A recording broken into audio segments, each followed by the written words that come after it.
Nepal free Presbyterian मण्डलीको प्रस्तुति।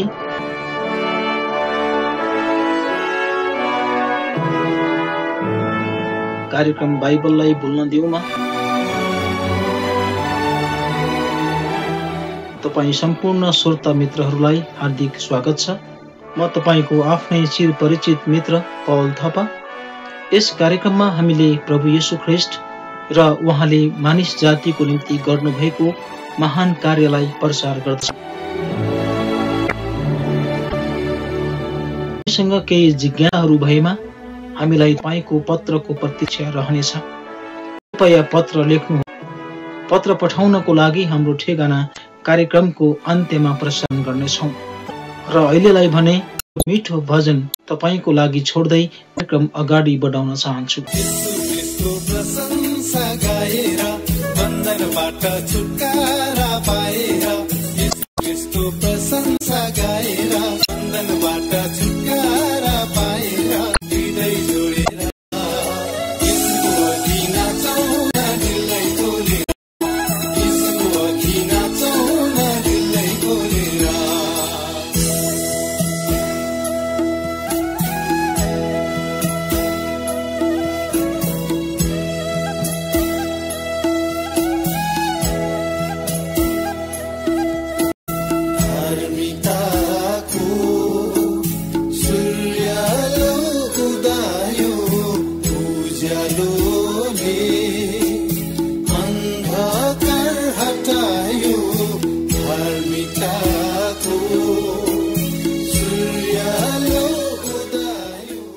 म मेरो परमेश्वरलाई मेरो हृदयबाट नै धेरै धन्यवाद दिन चाहन्छु।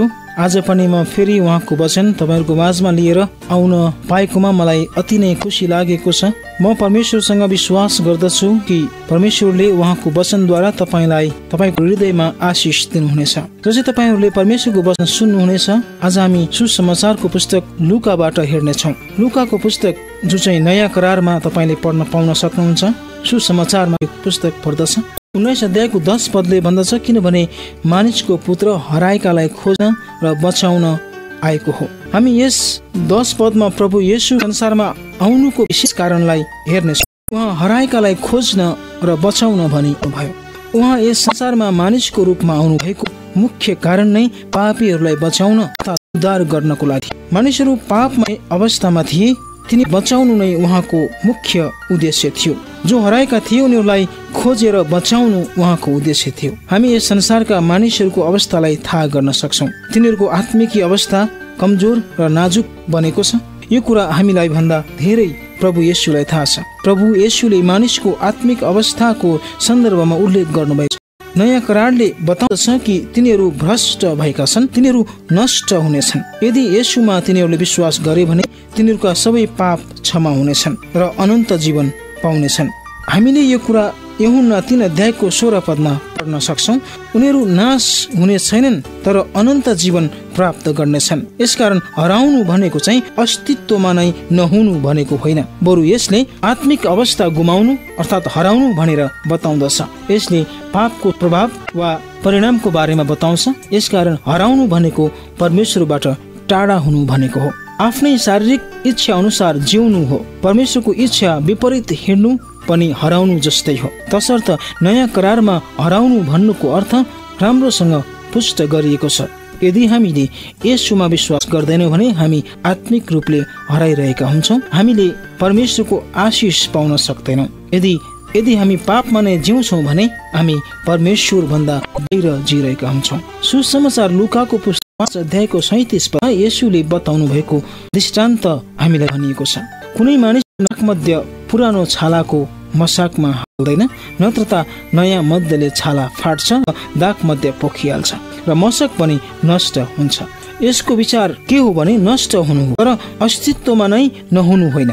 येशू प्रभुले यूहन्ना 6 अध्यायको 27 पद भन्नुहुन्छ, नष्ट हुने भोजनको निम्ति परिश्रम नगर तर अनन्त जीवनसम्म रहने भोजनको निम्ति परिश्रम गर। पत्रुसले पहिलो पत्रुसको पुस्तक 1 अध्यायको 7 पदमा बताउँदछन्, आगोबाट खारिने तर नष्ट भएर जाने यो विचारबाट हामी के बुझ्छौँ भने पुरै नष्ट भएर जाँदैन, तर टुटेको छ भने मूल्य नहुन सक्छ। तर अस्तित्व विलीन चाहिँ हुँदैन। यसरी नै संसारमा भएका मानिसहरू पापको कारणले गर्दा हराएका, तर अस्तित्वमै नआएको भन्ने कुरा चाहिँ होइन। पापले तिनीहरूलाई प्रभाव पारेको छ, चोट पुर्याएको छ। पापले सबै मानव जाति नाश गर्दछ। पापको ज्याला मृत्यु हो। पापले परमेश्वरबाट अलग गर्दछ मानिसहरूलाई। पापले मृत्युमा पुर्याउँदछ। को कारणले गर्दा मानिस आज हराएको छ, मानिस पतित भएको छ। मेरा आदरणीय श्रोता मित्र, म तपाईलाई प्रश्न गर्न चाहन्छु, के तपाईँ हराउनु भएको त छैन? के तपाईँ ख्रीष्ट येशू भन्दा बाहिर जिउनु भएको त छैन? मानिस आत्मिक रूपले आज हराइरहेको हामीले देख्छौँ। सबै हुनुको कारण चाहिँ पाप नै हो। उसको जीवनमा पाप भएको कारणले गर्दा ऊ हराइरहेको छ, किनभने मानिस स्वभावैले पापी छ। स्वभावैले भ्रष्ट भएको छ। पापले मानिसलाई भ्रष्ट बनाएको छ। उसले आफ्नै इच्छा अनुसार काम गर्दछ, जुन परमेश्वरको विरुद्धमा छ।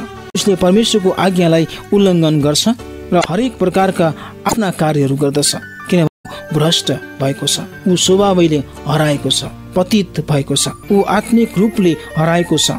ऊ परमेश्वरको दृष्टिबाट अलग भएको छ।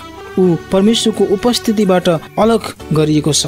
परमेश्वरको कृपा र अनुग्रहबाट अलग गरिएको छ। उसले हृदयमा दुष्टता रच्दछ र दुष्ट खराब कार्यहरू उसले गर्दछ। उसका हरेक चालहरू परमेश्वर विरोधी छन्। उसले परमेश्वरलाई मन पर्ने काम गर्न सक्दैन। ऊ आफ्नै शारीरिक अभिलाषा, शरीरले मागेको मोज मजा अनि रिल्याक्स अर्थात् संसारको कुरामा उसले आफूलाई आफ्नो शरीरमा उसले पुरा गरिरहेको छ। यदि येशूमा विश्वास गर्दैन भने, पश्चाताप गर्दैन भने र लगातार दुष्ट खराब कार्यहरूमा लागिरहन्छ भने बाइबलले भन्छ ऊ पापमै हुनेछ। ऊ अनन्त दण्डको भागीदार हुनेछ। आज धेरै मानिसहरू आत्मिक तवरले हराएका छन्। यदि मानिसले ख्रीष्ट येशूमा विश्वास गर्दैन भने ऊ सदा सर्वदाको निम्ति नष्ट हुनेछ। मानिस जुनसुकै परिस्थितिबाट गुज्रेको भए तापनि प्रभु येशूले हराएकोलाई बचाउनु, पापीहरूलाई बचाउन उहाँ विश्वासयोग्य र सक्षम हुनु यस खण्डले मुक्ति सन्दर्भमा बताइरहेको छ। आदरणीय श्रोता मित्र, बाइबलको यस पदले हामीलाई के भन्दछ भने, किनभने मानिसको पुत्र हराएकोलाई खोज्न र बचाउन आएको। आज यस खण्डलाई हामीले गहिरिएर विचार गर्नुपर्दछ। येशू प्रभु हराएकालाई खोज्न र बचाउन भनेर यस संसारमा आउनु भएको हो। उहाँको मिसन, उहाँको हराएकालाई खोज्नु र बचाउनु थियो। उहाँ पापीहरूलाई खोजेर बचाउने परमेश्वर हुनुहुन्छ। यो कुरालाई विचार गर्नुहोस्, उहाँ कस्तो उद्देश्यका परमेश्वर हुनुहुन्छ। उहाँ हराएकालाई खोजेर बचाउने अचम्मका ईश्वर हुनुहुन्छ।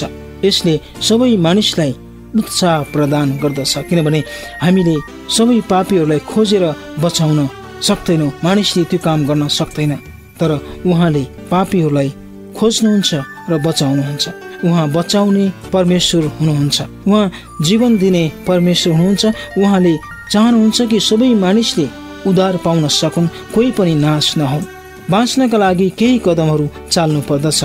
हामी यस कथामा एकजना व्यक्ति यसलाई देखिरहेका छौँ जसले येशूलाई खोज्ने इच्छा गरे। हामी 3 पदमा देख्छौँ येशू को हुनुहुँदो रहेछ भने तिनी हेर्न चाहन्थे। हामी पहिलो कुरा तिनको इच्छालाई देख्दछौँ। हामी तिनको आत्मिक इच्छालाई देखिरहेका छौँ। येशू प्रभुलाई देख्ने इच्छा तिनको आयो। तिनले इच्छा गरे, येशूलाई चाहन्छु, इच्छा हो। तिनले विश्वास कि उहाँ मुक्तिदाता र मसीह हुनुहुन्छ। उहाँमा मेरो पाप क्षमा सक्छ। उहाँ मात्र साँचो र सत्य परमेश्वर हुनुहुन्छ। उहाँ अरू कोही परमेश्वर हुन सक्दैन भनेर तिनले विश्वास गरे।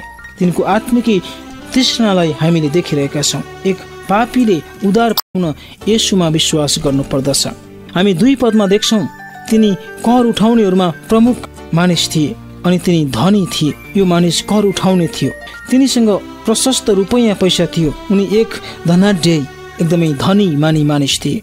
तिनले रोमी सरकारबाट सरकारी जागिर खाएका थिए। सरकारी जागिर खाने अहिलेको सन्दर्भमा पनि ठुलो मान्छे हुन्छ। तपाईँले विचार गर्नुहोस्, उनी एक शासक वा राजा जस्तै थिए, किनभने कर उठाउनेहरू मध्येमा उनी एक प्रमुख अर्थात् हाकिम थिए। तिनको अधीनमा धेरै कर उठाउने मानिसहरू हामीले देख्न सक्छौँ। तिनीसित धेरै नोकर चाकर पनि थिए होलान्। तिनको सम्पत्ति प्रशस्त थियो, तर यी सबै कुराहरूले तिनलाई शान्ति दिन सकेन। तिनले साँचो शान्ति पाएका थिएनन् प्रिय मित्र। त्यसैले तिनले येशू मात्र साँचो शान्तिदाता हुनुहुन्छ भनेर विश्वास गरे। त्यसैले तिनी येशूका आउनलाई इच्छा गरे। येशूलाई हेर्ने तिनको ठुलो इच्छा जाग्यो। तिनले सांसारिक धन सम्पत्ति, संसारका मान इज्जत यी सबै कुरा केही पनि होइन भन्ने कुरा महसुस गर्न सके। प्रभुले दिनुहुने शान्तिसँग आफूसँग भएका कुनै पनि कुरा उनले दाँच्न सकेनन्, तुलना गर्न उनी सकेनन्। यो धन सम्पत्ति नष्ट भएर जान्छ, तर येशूले मात्र साँचो शान्ति मलाई दिनुहुन्छ भनेर तिनले विश्वास गरे। तिनले संसारको धन सम्पत्तिलाई मुख्य ठानेनन्। सबैभन्दा मूल्यवान तिनको लागि धन सम्पत्ति होइन, तर येशू ख्रीष्ट हुनुहुन्थ्यो। तिनी आत्मिकी रूपले बिउजे जीवित भए। तिनले सत्य कुरालाई थाहा गरे आफ्नो मनमा। तिनले आफू संसारमा हराएको कुरा थाहा पाए। तसर्थ धन सम्पत्तिको मोहबाट बाँच्न उनी येशूको शरणमा आए। तिनले सत्यको खोजी गरे। तिनले मुक्ति पाउन इच्छा गरे। मर्कुस 8 अध्यायको 36 पदमा हामीलाई भनिएको छ, येशूले भन्नुभयो, किनभने मानिसले सारा जगतलाई हात पारेर प्राण चाहिँ गुमायो भने त्यसलाई के फाइदा हुन्छ र? हामीले देखिरहेका छौँ, मानिसले सारा संसारको धन सम्पत्ति हात पार्न सक्छ, आफ्नो इज्जत कमाउन सक्छ, तर आफ्नो आत्मालाई गुमाउँछ भने उसलाई के फाइदा हुन्छ र, के लाभ हुन्छ र? परमेश्वरको दृष्टिमा त्यो मानिसको लागि धन सम्पत्ति केही पनि भएन, तर आत्मा बहुमूल्य छ, प्राण बहुमूल्य छ। हामी जकर्यासलाई देखिरहेका छौँ, जसले सबै धन सम्पत्ति छोडेर येशूको पछि लागे। तिनले धन सम्पत्ति भन्दा येशूलाई धेरै माया गरे।